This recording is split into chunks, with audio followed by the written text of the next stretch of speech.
سرکار دو عالم حضرت محمد صلی اللہ علیہ وسلم اپنے صحابہ کرام کے درمیان تشریف فرما تھے کہ ایک یتیم جوان شکایت لیے حاضر ہوا۔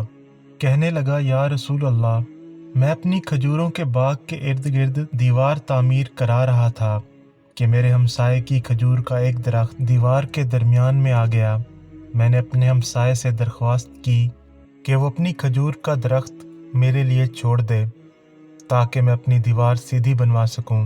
اس نے دینے سے انکار کیا تو میں نے اس کھجور کے درخت کو خریدنے کی پیشکش کر ڈالی۔ میرے ہمسائے نے مجھے کھجور کا درخت بیچنے سے بھی انکار کر دیا۔ حضور پاک صلی اللہ علیہ وسلم نے اس نوجوان کے ہمسائے کو بلا بھیجا۔ ہمسایہ حاضر ہوا تو آپ صلی اللہ علیہ وسلم نے اسے نوجوان کی شکایت سنائی، جسے اس نے تسلیم کیا کہ واقعتاً ایسا ہوا ہے۔ آپ نے اسے فرمایا کہ تم اپنی کھجور کا درخت اس نوجوان کے لیے چھوڑ دو یا اس درخت کو نوجوان کے ہاتھوں فروخت کر دو اور اس کی قیمت لے لو۔ اب اس آدمی نے دونوں حالتوں میں انکار کیا۔ آپ نے پھر فرمایا، کھجور کا درخت اس نوجوان کو فروخت کر کے پیسے بھی وصول کر لو اور تمہیں جنت میں بھی ایک عظیم الشان کھجور کا درخت ملے گا جس کے سائے کی طوالت میں سوار 100 سال تک چلتا رہے گا۔ دنیا کے ایک درخت کے بدلے میں جنت میں ایک درخت کی پیشکش ایسی عظیم تھی جس کو سن کر مجلس میں موجود سارے صحابہ کرام دنگ رہ گئے۔ سب یہی سوچ رہے تھے کہ ایسا شخص جو جنت میں ایسے عظیم الشان درخت کا مالک ہو، کیسے جنت سے محروم ہو کر دوزخ میں جائے گا۔ مگر دنیاوی مال و متاع کی لالچ اور طمع آڑے آ گئی اور اس شخص نے اپنا کھجور کا درخت بیچنے سے انکار کر دیا۔ مجلس میں موجود ایک صحابی نے آگے بڑھ کر حضور پاک سے عرض کی، یا رسول اللہ، اگر میں کسی طرح وہ درخت خرید کر اس نوجوان کو دے دوں تو کیا مجھے جنت میں وہ درخت ملے گا؟ آپ نے جواب دیا، ہاں، تمہیں وہ درخت ملے گا۔ وہ صحابی اس آدمی کی طرف پلٹے اور اس سے پوچھا، میرے کھجوروں کے باغ کے بارے میں تو تم جانتے ہو؟ اس آدمی نے فوراً جواب دیا، جی کیوں نہیں۔ مدینے کا کون سا ایسا شخص ہے جو آپ کے 600 کھجوروں کے باغ کو نہ جانتا ہو؟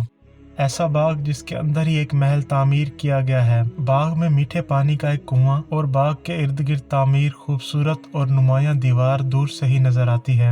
مدینہ کے سارے تاجر تیرے باغ کی اعلیٰ اقسام کی کھجوروں کو کھانے اور خریدنے کے انتظار میں رہتے ہیں۔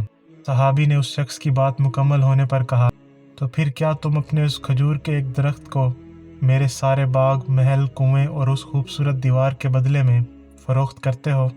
اس شخص نے غیر یقینی سے سرکار دو عالم کی طرف دیکھا کہ کیا عقل مانتی ہے کہ ایک کھجور کے بدلے میں اسے 600 کھجوروں کے باغ کا قبضہ بھی مل جائے گا یا نہیں۔ معاملہ تو ہر لحاظ سے فائدہ مند نظر آ رہا تھا۔ حضور پاک اور مجلس میں موجود صحابہ کرام نے گواہی دی اور معاملہ طے پا گیا۔ اس صحابی نے سوال کیا، یا رسول اللہ، جنت میں میرا ایک کھجور کا درخت پکا ہو گیا نا؟ آپ صلی اللہ علیہ وسلم نے فرمایا، نہیں۔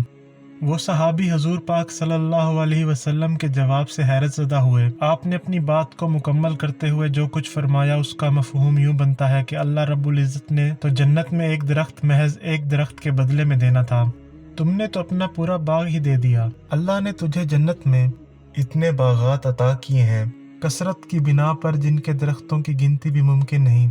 مجلس میں موجود ہر صحابی یہ حسرت کرنے لگا کہ کاش اس صحابی کی جگہ وہ ہوتے۔